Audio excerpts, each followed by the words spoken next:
Le F-35 israélien et le Su-57 russe sont deux des avions de combat les plus avancés qui existent aujourd'hui. Néanmoins, l'efficacité opérationnelle et les défis de ces systèmes sont considérablement différents lorsqu'ils sont déployés dans des scénarios de combat réels, en particulier lorsqu'ils sont confrontés à des niveaux variables de systèmes de défense aérienne adverses. Une analyse comparative des deux avions met en évidence l'influence de l'environnement opérationnel sur leur performance et leur capacité technologique. Israël a déployé le F-35 israélien, un chasseur multirôle furtif de 5e génération, dans une série de frappes aériennes de précision en Syrie pour détruire des positions iraniennes et du Hezbollah. Les systèmes sophistiqués de défense aérienne S-300 et S-400 fournis par la Russie, qui sont largement considérés comme étant parmi les plus redoutables au monde, ont protégé ces régions au cours de ces missions. Il est possible que le personnel russe chargé de faire fonctionner ces systèmes n'ait pas reçu l'instruction d'abattre des avions ennemis, mais il ne s'agit là que de spéculation. Selon les rapports occidentaux, le F-35 a réussi à atteindre ses objectifs en évitant d'être détecté tout au long de son opération. Les responsables israéliens ont reconnu que le F-35 changeait la donne dans la guerre moderne et qu'il était utilisé au combat. En outre, des rapports non vérifiés indiquent que des F-35 israéliens auraient effectué des missions de reconnaissance ou des frappes limitées sur le territoire iranien. Malgré sa robustesse, le réseau de défense aérienne iranien n'est pas à la pointe de la technologie mondiale en matière de défense aérienne. Ce réseau comprend d'anciens systèmes S-300 fournis par la Russie et des systèmes produits localement, notamment le Bavar 373.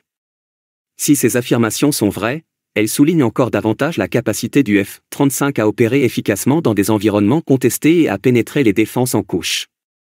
L'armée américaine a utilisé le F-35 dans des actions de combat en Irak et en Syrie, combattant efficacement les forces d'ISIS et démontrant sa capacité à réduire les menaces radars et de missiles.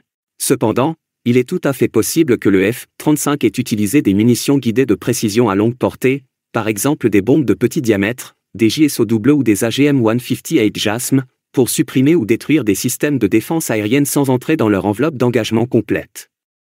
Cela serait conforme à la doctrine du F-35, qui consiste à utiliser la guerre électronique avancée, la furtivité et les armes à distance de sécurité pour limiter les risques tout en atteignant les objectifs de la mission. Cependant, l'absence de perte dans ces opérations implique toujours un certain niveau d'efficacité et de capacité de survie dans des environnements contestés. La suite de guerre électronique sophistiquée du F-35 et sa faible section transversale radar lui permettent théoriquement d'échapper à la détection ou de supprimer les défenses aériennes hostiles. Des rapports indiquent que le système d'ouverture distribué et les contre-mesures électroniques de l'avion lui permettent d'engager des menaces sans être détecté. Il n'existe aucune preuve publiquement disponible et vérifiée que les F-35 ont engagé des systèmes de défense aérienne syriens ou iraniens par le biais de survols directs ou d'engagements à courte portée. Cela soulève la question de savoir si l'efficacité est principalement due à l'utilisation d'armes à longue portée, qui réduisent les risques importants, ou à la furtivité et à la planification opérationnelle. En revanche, le Su-57 russe est confronté à un environnement opérationnel et à un ensemble de défis totalement différents. Les avancées technologiques et les capacités de furtivité du Su-57 ont fait l'objet d'un examen minutieux de la part de l'Occident, malgré sa classification en tant que chasseur de 5e génération. Il est susceptible d'être détecté par les systèmes de défense aérienne modernes, car sa section transversale radar est plus grande que celle du F-35, comme l'indiquent certains rapports. Le conflit actuel en Ukraine a mis à l'épreuve la capacité du Su-57 à opérer dans un environnement doté de nombreux systèmes de défense aérienne sophistiqués fournis par l'Occident, tels que Patriot, NASAM, IRIT et SAMP-T. Ces systèmes de pointe, spécialement conçus pour contrer des menaces sophistiquées telles que les avions furtifs, représentent un défi de taille pour le Su-57. Le Su-57 est équipé d'une avionique de pointe, notamment d'un système de radar à réseau phasé capable de couvrir 360 degrés. Ce système est similaire au système à ouverture distribuée du F-35, qui comporte de multiples capteurs permettant une connaissance complète du champ de bataille, une connaissance supérieure de la situation et le suivi des cibles dans des environnements complexes.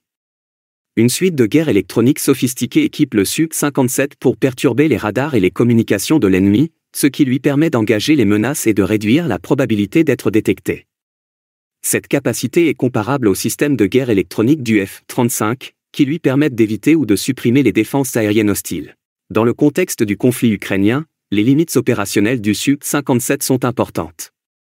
L'intensité et la densité du réseau de défense aérienne de l'Ukraine ont empêché la Russie d'établir sa supériorité aérienne.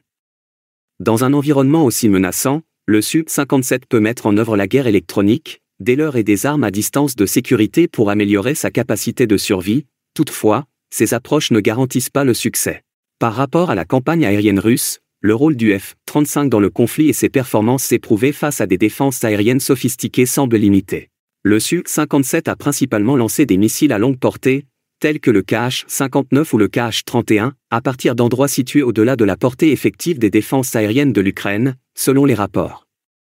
Ce mode d'opération est conforme au concept concernant le rôle du F-35 en Syrie, qui met l'accent sur l'évitement d'une confrontation directe avec des défenses sophistiquées et sur l'utilisation d'armes à distance.